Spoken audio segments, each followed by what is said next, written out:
Hello everyone, আসসালামু আলাইকুম। কেমন আছেন আপনারা সবাই? আলহামদুলিল্লাহ, আমি তো এই ঠান্ডায় অনেক ভালো আছি।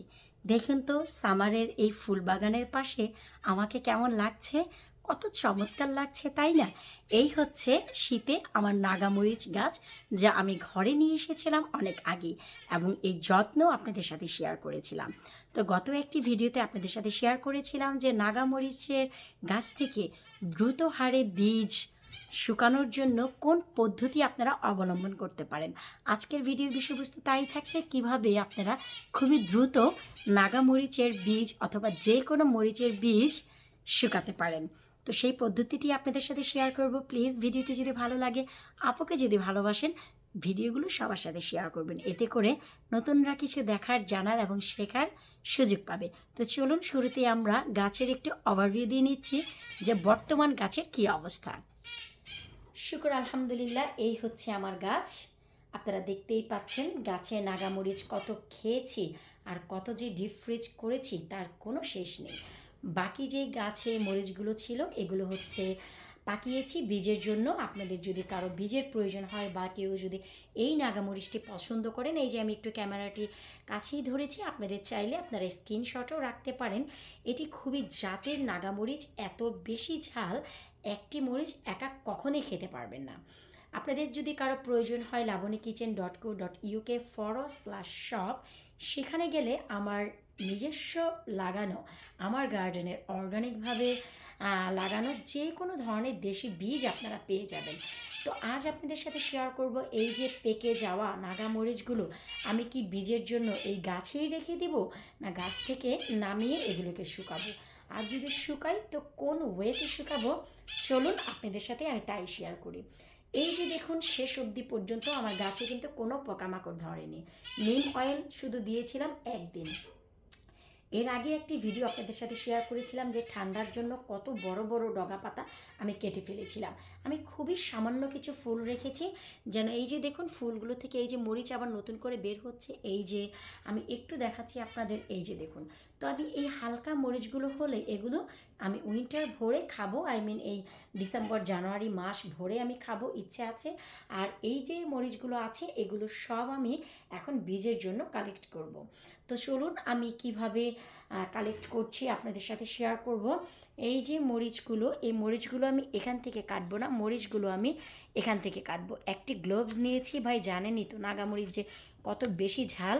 এই ভিডিওটি শেষ করেই আমি ভাত খেতে বসবো, তাই ভাবলাম যে না রে ভাই, ঝাল যেন ততটা না হয়।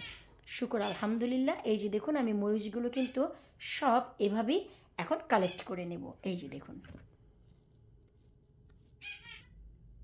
শুকর আলহামদুলিল্লাহ, এই যে দেখুন আমি নাগামরিচগুলো ছিঁড়ে নিয়েছি সব। এখন এই বীজগুলো এই মরিচগুলো কিভাবে দ্রুত হারে শুকাবে এবং ভেতরের বীজগুলো খুব দ্রুত শুকাবে, নষ্ট হবে না, তাই আপনাদের সাথে শেয়ার করব। এই যে মাত্র একটি মরিচ আছে, এই মরিচটি আমি খাবো, পাকাবো না। আর বাকি এই যে ফুলগুলো, এই ফুলগুলো হচ্ছে আমি আবারও মরিচ বানাবো যেন আমি খেতে পারি। আর এই যে অধিক ঠান্ডায় আপনারা কিভাবে মরিচ গাছটিকে পোকার হাত থেকে রক্ষা করবেন, সেই ভিডিও কিন্তু খুব শীঘ্রই আপনাদের কাছে আসবে। কি এমন দিয়ে রাখবেন যাতে করে আপনাদের মরিচ গাছে ঘরে অ্যাফিড পোকা একেবারেই ধরবে না। এবার হচ্ছে পালা যে আমরা মরিচগুলোকে কিভাবে দ্রুত হারে শুকাবো, যেন আমাদের এই মরিচের উপরে শেলটি খুব দ্রুত শুকিয়ে যায়। এভাবে রাখলে কিন্তু অনেক সময় লাগবে। তাছাড়া ঠান্ডার সময় এগুলো শুকাতে শুকাতে মরিচে ফাঙ্গালও ধরে যায়। এতে কিন্তু মরিচের ভিতরের যে বীজ তার গুণগত মান কিন্তু একেবারে নষ্ট হয়ে যায়। সো ফার্স্ট অফ অল এই যে মরিচটি আপনাদের নিতে হবে, একটি সিজার নিতে হবে। সিজার নিয়ে আপনারা যে কাজটি করবেন, শুধু এই যে দেখুন আমি যেভাবে করছি, এই যে হালকা করে যে আপনারা একটু চিড়ে দিলেন, এই যে হালকা করে যে একটু চিড়ে দিলেন, তার কারণে খুবই দ্রুত বাতাসটি ভেতরে প্রবেশ করবে এবং খুবই দ্রুত এই মরিচটি শুকিয়ে যাবে। শুকিয়ে যাওয়ার পর কিন্তু আপনারা বীজটি কালেক্ট করতে পারেন, অথবা আরও একটি কাজ করতে পারেন, এখনই পুরো মরিচটিকে কেটে ভেতরে বীজগুলো বের করে তারপরে শুকাতে পারেন।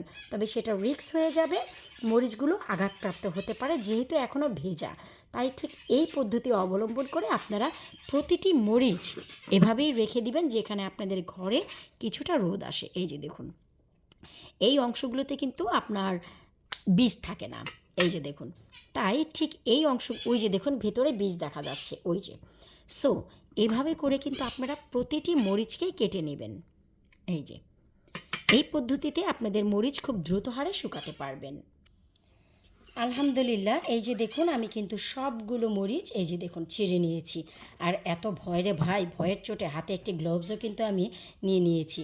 এই যে দেখুন, এখন খুবই দ্রুত হারে এই মরিচগুলো শুকিয়ে যাবে, আপনারা বীজ কালেক্ট করতে পারবেন। আর উপরের এই শেলগুলো দিয়ে কে কী করবেন জানি না, তবে আমি এগুলো দিয়ে নাগা মরিচ অথবা বোম্বাই মরিচের আচার দিব।